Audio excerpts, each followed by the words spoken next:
We often ask ourselves the big questions. Who am I, really? What is the nature of reality?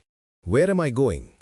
We look for answers in science, in psychology, in the world around us.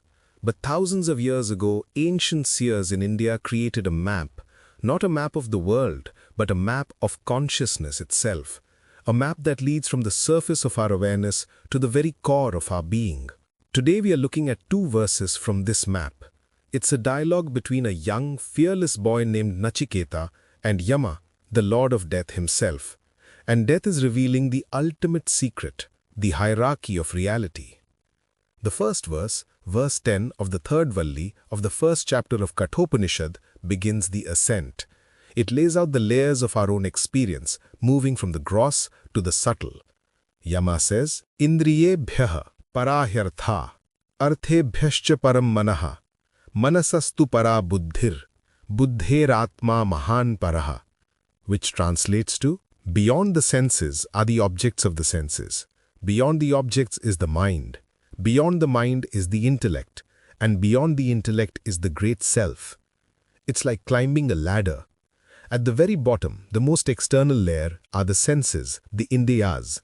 Sight, sound, touch, taste, smell. These are our windows to the world. They are the tools we use to perceive. One step higher, or subtler, are the sense objects, the arthas. The things the senses perceive. The beautiful sunset, the melody of a song, the texture of a stone. The verse saying the objects are beyond the senses, because the senses are just instruments. The world they perceive is the field they operate in. But what processes all this data? That's the next rung, the mind on manas. The mind is like the central processing unit.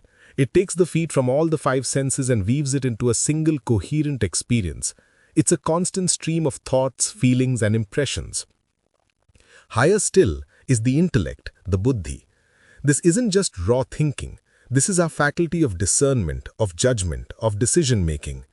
If the mind is the busy, chaotic office, the buddhi is the CEO who analyzes the data and makes the final call.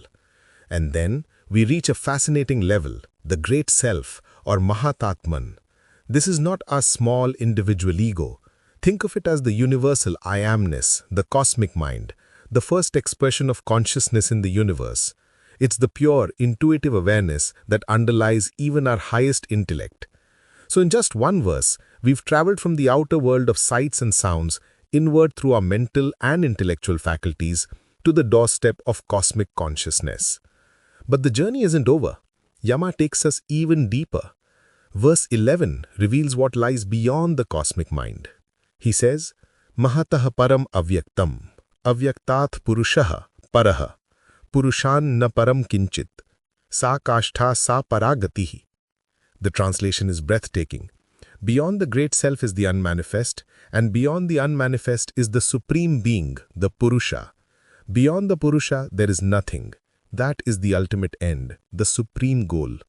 Let's climb these final two steps. Beyond the great self is the unmanifest, the avyakta. This is the primordial, uncaused cause. It's pure potentiality. Think of it like a seed that contains the blueprint for the entire tree, but before it has sprouted. It's the silent, unexpressed source from which all of creation springs forth. And then we arrive at the summit, the final reality. Beyond even the unmanifest potential is the Purusha, the supreme spirit, the pure consciousness. The Purusha is not a thing, it is the eternal silent witness.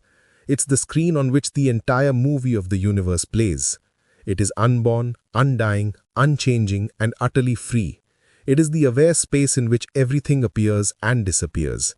And Yama delivers the final, definitive statement. Beyond the Purusha there is nothing. This isn't a void of nothingness, it's a fullness of being.